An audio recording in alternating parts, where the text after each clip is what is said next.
We're here with Robert. How are you, Robert? I'm very well, thank you.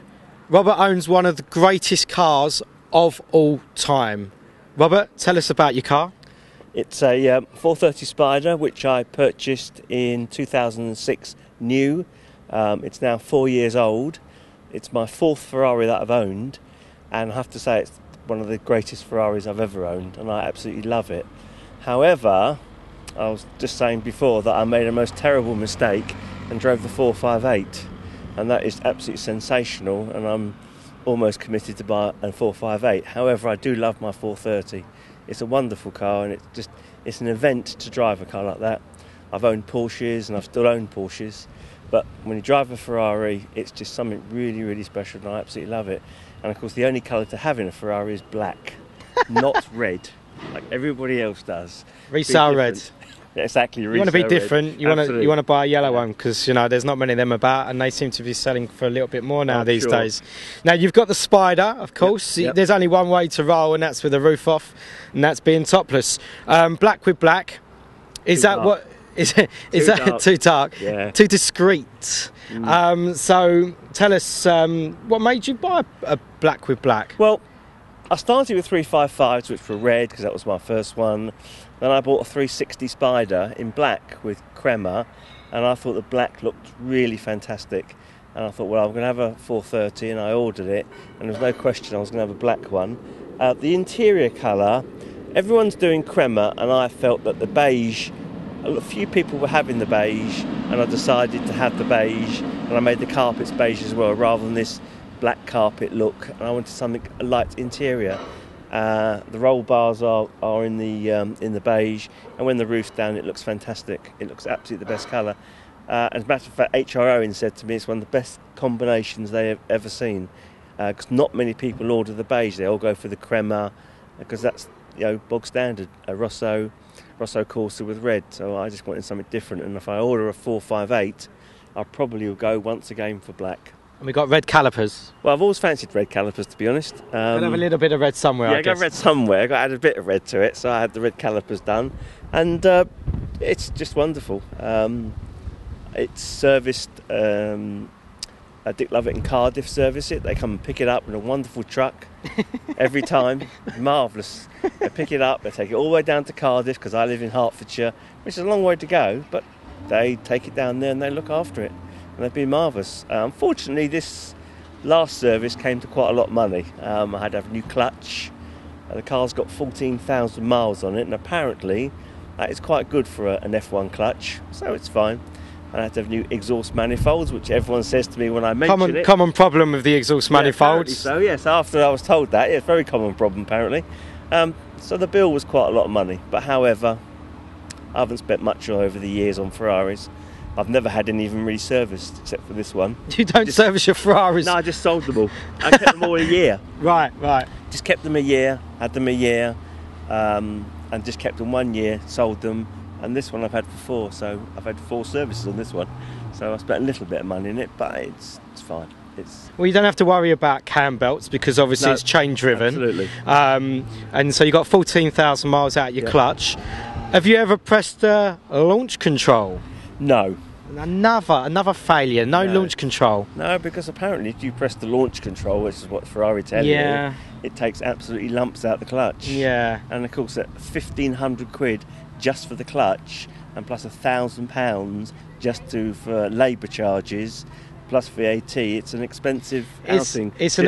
On the traffic lights to beat some escort off the lights, which I don't really need to do. No, I myself have never pressed launch control either. But as you mentioned, the 458, we've both driven the 458. That's got the DSG gearbox. You can press launch control like that if you want. Just keep pressing and pressing and pressing. So that's a good thing for the future. It is a sensational car, the 458. Really, I thought this was fantastic. It is fantastic. Let's talk about. Don't worry about the 458. No, okay. This is a 430 Spider interview. We know the 458 is a cracking car, and they'll be coming our way at some point. Absolutely. But the 430 as the last car before the reincarnation of the 458. This is without question. It is the best. It's got to be the best soft top available. Yes. Anywhere. Yep. in any mark. Yep, absolutely. And I've had Porsches, and they are just sensational Ferraris. Which is why they are holding their value to a certain degree. Because if you're someone who wants to buy a Ferrari, as a soft top, you've got the 430 Spider. Some would say the 16M, the Scuderia, but I just don't get that car. Personally, I don't know why you would want all that, everything ripped out of it, all empty inside. And for what? It's a track day car, isn't it? Yeah, but why would you want a convertible as a track day car? That's a fair point. You know, how do you go around with the? Maybe they do. I don't really know, but I don't really use it on the track, so I never saw what the 16M was all about. However, some people love them. It's still a cracking car. It is. The Scuderia I can understand because that's geared to that sort of. Yeah. But I can't see a convertible. But posing on the track is easily done. Well, we've got the California, but that's a hard top. Yep. California. The cameraman's saying the California's a soft top. I don't think is the California a soft top? Yeah, it's folding hard top.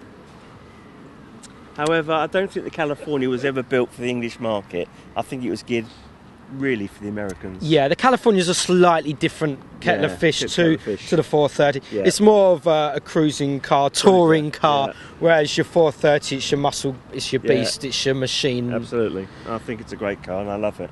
And I've never been sorry. I've never kept cars longer than 2 years, ever. This is the longest car I've not owned the longest ever, purely because I absolutely love it. It's a great car, and I think ownership of a Ferrari is wonderful. One of the greatest things I've ever done in my life is to own a Ferrari, and this one is the greatest, and I'll be sorry to see it go whenever I sell it, which I'm not doing just at the moment. But it's a great car, and of course, as I say, black's the colour, not red. Lamborghini? What about Lamborghinis? No. No? One thing about Ferrari, I always remember what Jeremy Clarkson said about Ferraris. When you buy a Ferrari, you buy 60 years of history. You don't have that with Lamborghini. You have, I don't know how long Lamborghini's been going, but you've had numerous owners, numerous goings on, and really, quite frankly, a Lamborghini's fine. Nothing wrong with them. Murcielago interests me a little bit, but Ferraris it's just a mark that you can't, unless you own one, I can't, it's very difficult to explain to somebody else what the ownership is all about. It's not the same as a Lamborghini, in my opinion.